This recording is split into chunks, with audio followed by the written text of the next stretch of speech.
30 years of sweat can be boiled down to 3 different numbers, and picking the wrong one will break your family.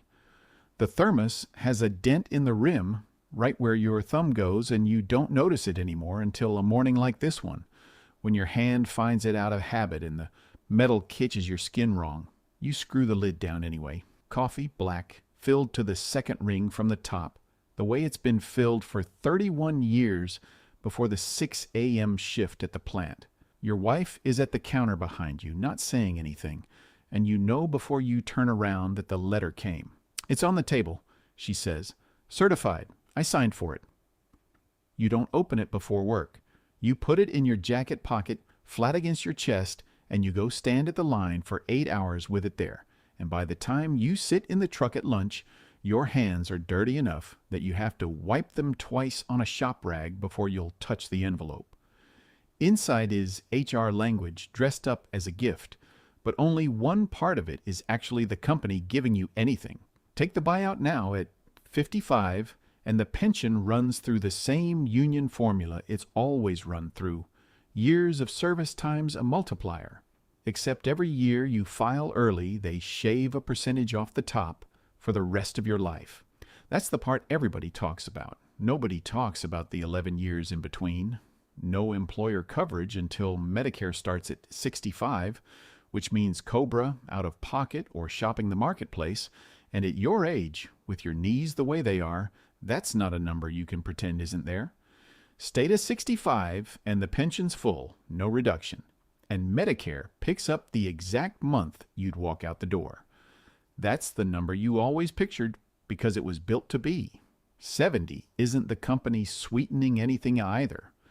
The pension stops growing at 65, same as it always has. What grows is Social Security, if you leave it alone, a little over 8% a year, stacking up whether the plant likes it or not, and that part's yours regardless of what HR puts in a letter. 3 numbers, 3 versions of the rest of your life.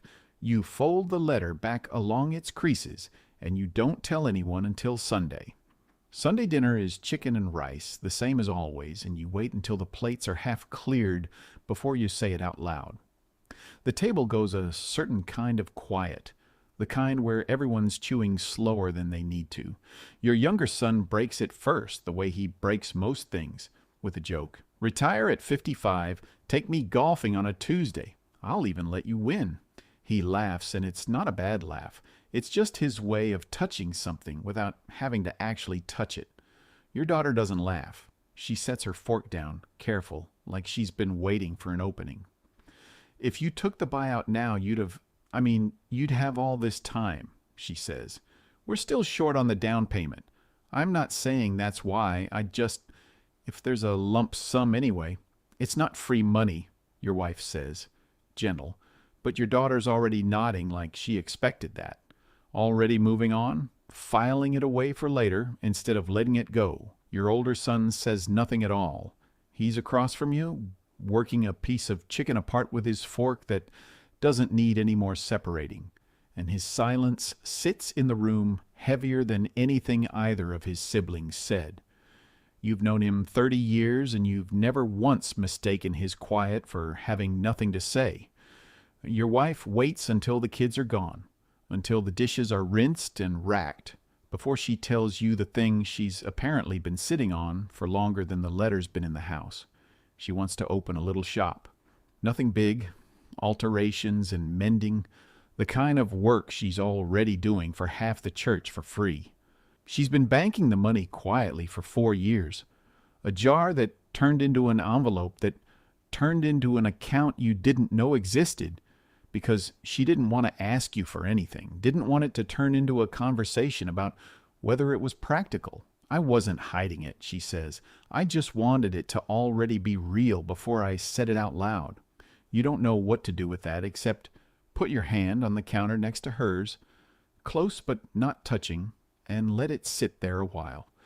The asks come the way they always do, in stages, each one, testing a little more weight than the last. First, it's your younger son's joke about golfing, which you let pass because that's what a joke is for. Then, 2 weeks later, it's him again, except he's not joking. "So, Truck needs a transmission. Like $8,000.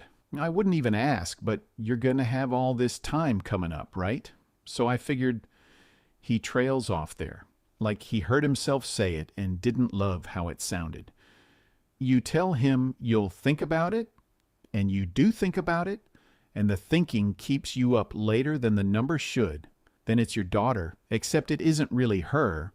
It's her relaying something she says your older son said, that you're being selfish, taking the early buyout, that the plant's short-handed and it isn't fair to leave them scrambling, that your wife's worried about the reduced pension and you're not even asking anyone what they think.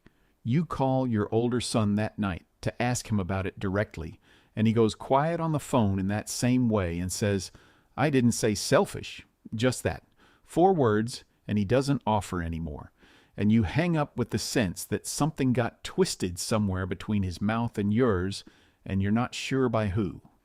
The confrontation comes on a Thursday in your driveway, because your older son drives over unannounced with a 6-pack he doesn't open and a face that's already decided something. "You're really taking the 55 number," he says. Not a question, thinking about it. "After 30 years, you're going to walk with less, because you're tired." He says it flat. No heat in the words themselves, but the flatness is its own kind of heat. Your son's going to ask you for money he doesn't need to pay back. Your daughter's going to ask for the house money, and you're going to say yes to both because you always do, and there's going to be less every year, and I'm the one who... He stops himself there, jaw working, and doesn't finish it. You're the one who what? Nothing. He picks the 6-pack back up off the tailgate. Forget it. You don't forget it. You think about it for 3 days, the way he stopped himself mid-sentence, the particular shape of a silence with something specific behind it. So you drive to his place on a Sunday with no dinner plan, just you, and you sit in his kitchen while his wife takes the kids to the park to give you room, and you ask him straight what he didn't finish saying in the driveway. It takes him a while to get there. 2 years ago, the surgery. He says it like he's testing whether the words still hurt coming out. Insurance covered the procedure, not the 3 weeks after.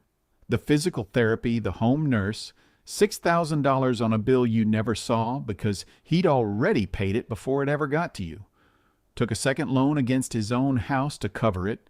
Quiet, the same way your wife had quietly built her envelope of shop money, because he didn't want you and your wife lying awake over a number, and he didn't want to be thanked for it either, because being thanked would mean admitting how close it had actually cut things for him and his own family that year.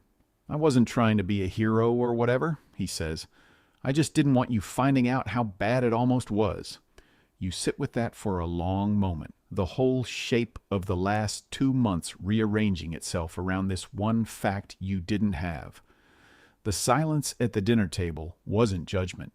It was a man who'd already quietly carried something heavy once and was afraid of watching it happen again, afraid of watching you spend down a smaller number too fast and needing him to carry it a second time, this time maybe without being able to. "You should have told me," you say. "Would it have changed anything?" You don't have an answer for that, and he doesn't wait for one. He just gets up and pours 2 coffees neither of you asked for and hands you one, and that's as close as either of you gets to saying anything else about it that day. You don't take the 55 number. The math on the health coverage alone kills it before your older son even opens his mouth. 11 years of paying full price for insurance on your own is a bigger hole than the reduced pension ever was.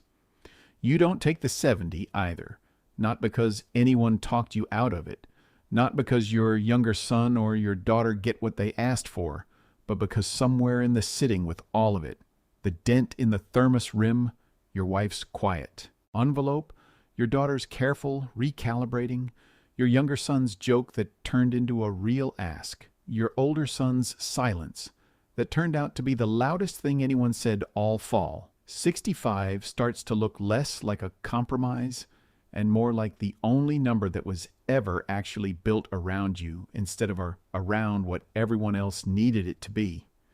You tell your wife first. She doesn't cheer, doesn't cry, just nods slow like she'd already guessed, and says she'll open the shop either way, on her own timeline with her own money, and that this was never about waiting on you in the first place. You tell your younger son, and he says, worth a shot, no hard feelings, without much real disappointment behind it, and you end up giving him half of what he asked for anyway. Not because he wore you down, but because you wanted to. And you tell him that part clearly so he knows the difference. You tell your daughter, and she's quiet for a second before she says she's sorry for how she brought it up. And you tell her it's fine and mean it more than you expected to. You don't tell your older son anything, not in words. What you do is smaller than that. The next Sunday, before anyone else is up, you fill the thermos the way you always do. Coffee, black, second ring from the top. Except this time, you don't put it in your jacket pocket for the 6 a.m. line. You drive it, still warm, to his place, and leave it on his porch step with nothing written on it, no note. Because some things don't need the extra weight of being explained. 10 more years at the plant. A dented thermos with someone else's coffee in it, just this once. Nothing about the family gets tidier because of any of this. Your daughter still counts numbers in rooms where numbers aren't the point. Your younger son still calls things free time that aren't. Your wife's shop is still just an idea with a lease she hasn't signed yet. But when you drive past your older son's place the following week and see the thermos back on your own porch, rinsed clean, refilled with coffee that isn't yours, sitting exactly where you left it, you understand it without either of you having to say what it means out loud.